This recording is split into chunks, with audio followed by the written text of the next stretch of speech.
प्यारे दोस्तों नमस्ते। आइए हम सुनते हैं धर्मराज जी की रोचक कहानी। प्राचीन समय की बात है।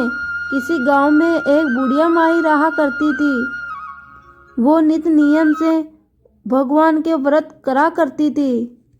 एक दिन भगवान के घर से यमदूत उसे लेने आ गए और वो यमदूत के साथ में चल पड़ी। चलते चलते गहरी नदी आई तो यमदूत बोले कि माई तूने कभी गोदान किया है या नहीं। बुढ़िया माई यमदूत की बात सुन के अपने मन से श्रद्धा भाव से गौ माता का ध्यान किया और वो गौ माता उसके समक्ष आ गई। बुढ़िया माई उस गाय की पूंछ पकड़ के नदी पार कर गई। फिर यमदूतों के साथ आगे बढ़ी तो फिर काले कुत्ते आ गए। यमदूत बोले माई कभी कुत्तों को दान किया था। यमदूतों की बात सुनकर बुढ़िया माई ने फिर से अपने मन में कुत्तों का ध्यान किया तो वो कुत्ते हट गए। अब बुढ़िया फिर से आगे बढ़ी। चलते चलते एक कौवे ने बुढ़िया माई के सिर में चोंच मारना चालू कर दिया।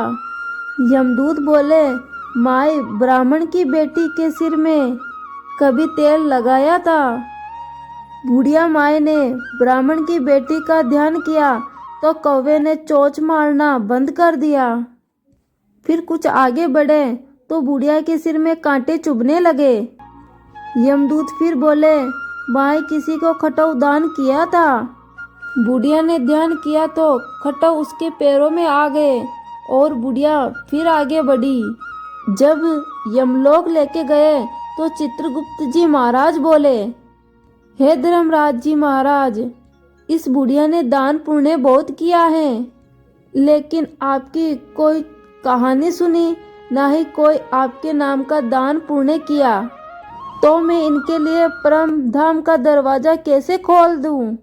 सारी बात सुनने के बाद बुढ़िया माई बोली हे भगवान, आप मुझे 7 दिन के लिए धरती लोक पर वापस भेज दीजिए। मैं धरती लोक पे जाके धर्मराज जी महाराज का व्रत रखूंगी, उद्यापन करूंगी और फिर वापस आ जाऊंगी। बुढ़िया माई की बात सुन के धर्मराज जी बुढ़िया माई को वापस धरती पे पटक देते हैं और बुढ़िया माई के गांव आने पर सभी लोग बुढ़िया माई को भूतनी समझकर अपना अपना दरवाजा बंद कर लेते हैं। और फिर वो बुढ़िया माई अपने घर गई तो उसके बेटे बहू ने भी बुढ़िया माई को देख के दरवाजा बंद कर दिया। बुढ़िया माई ने कहा मैं भूतनी नहीं हूँ, धर्मराज जी कृपा से मैं तो 7 दिन के लिए धरती पर वापस आई हूँ।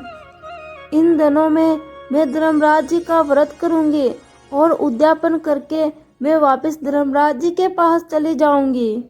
बुढ़िया की यह बात सुनकर उनके बेटे और बहू ने घर का दरवाजा खोल दिया और बुढ़िया माई के लिए पूजा सामग्री का इंतजाम किया।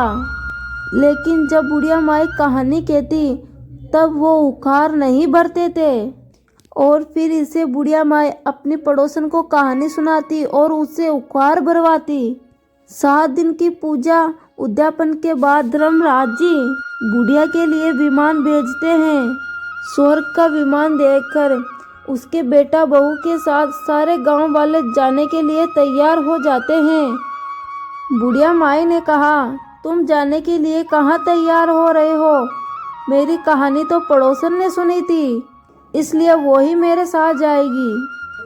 सारे गांव वाले बुढ़िया माई से धर्मराज जी की कहानी सुनाने के लिए आग्रह करते हैं और फिर बुढ़िया माई सभी लोगों को धर्मराज जी की कहानी सुनाती हैं और फिर सभी लोग कहानी सुनने के बाद स्वर्ग के विमान में बैठकर सभी लोग स्वर्ग लोक चले जाते हैं।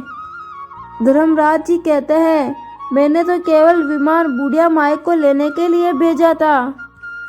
बुढ़िया माई कहती हैं हे धर्मराज जी महाराज, मैंने जो पुण्य किया उसका आधा भाग गांव वालों को दे दीजिए। इस तरह धर्मराज जी ने गांव वालों को स्वर्ग में जगह दे दी। हे धर्मराज जी महाराज, जैसे आपने बुढ़िया और बुढ़िया के सभी ग्रामवासियों को स्वर्ग में जगह दी, वैसे ही इस कहानी को सुनने वाले, कहने वाले और हुक्कार भरने वाले को स्वर्ग में जगह देना। प्रेम से बोलिए धर्मराज जी महाराज की जय हो।